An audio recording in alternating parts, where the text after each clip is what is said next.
লগা অনুভৱ মই প্ৰথমতে কৃতজ্ঞতা জ্ঞাপন কৰিছোঁ মোৰ আন্তৰিক ধন্যবাদ জ্ঞাপন কৰিছোঁ এগৰাকী মহিয়সী নাৰী যি আমাৰ আমাৰ কাৰণে পবিত্ৰ হৈ গ'ল আৰু অশেষ ত্যাগৰ বিনিময় গতিকে তেখেতক আজিৰ দিনত শ্ৰদ্ধাৰে স্মৰণ কৰিছোঁ আৰু এই বঁটা লাভ কৰি সঁচাকৈ খুব সুখী হৈছোঁ।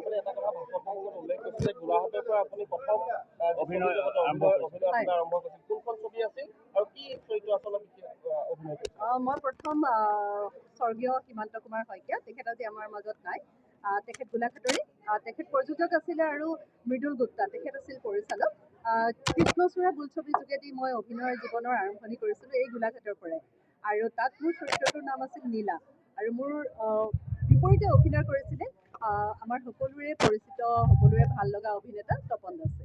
আৰু গোলাঘাটৰ যিহেতু এগৰাকী বোলছবি জগতৰ পৰিচালক স্বৰ্গীয় ভাইমন দাস, যিহেতু মুনীন বৰুৱাৰ কেইবাখনো ছবিতো আপুনি অভিনয় কৰিছে। মুনীন বৰুৱাৰ ছবিত মই হিয়া দিয়া নিয়া ছবিখনত অভিনয় কৰিছিলোঁ। সেইখন ছবিৰ বিষয়ে সকলোৱে জানে, আমাৰ সকলোৰে শ্ৰদ্ধাৰ মৰমৰ জুবিন দা, তেখেতৰ কণ্ট্ৰিবিউশ্যন হিয়া দিয়া নিয়াৰ গানকেইটা সদায় চিৰসেউজ আৰু আজিলৈকে সেই চিনেমাখনক দৰ্শকে আদৰৰ চকুৰে চাই আহিছে আৰু আপোনালোকক সকলোকে জনাবলৈ পাই সুখী হ'ম যে সেই ছবিখন ৰিলিজ কৰিব, আকৌ ৰিলিজ কৰিব ছবিখন। গতিকে আৰু দীনেশ গগৈ তেখেতৰ হিট লিষ্টখন কৰিছিলোঁ, তেখেতে গোলাঘাটৰ। গতিকে গোলাঘাটৰ লগত এটা ধুনীয়া সম্বন্ধ মোৰ আচলতে আছে অভিনয় জগতত। গতিকে আজি সেই গোলাঘাটৰ পৰাই এই আইদেউ সন্দিকৈ বঁটাটো মই পাই পেলাই নথৈ আনন্দিত হৈছোঁ।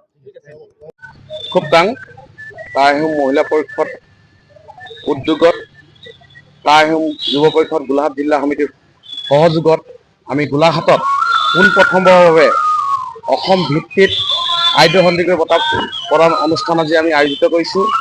আমি এই অনুষ্ঠানত মূল বঁটা প্ৰাপক হিচাপে আইদেউ বঁটা প্ৰাপক হিচাপে জনপ্ৰিয় অভিনেত্ৰী মান্নাং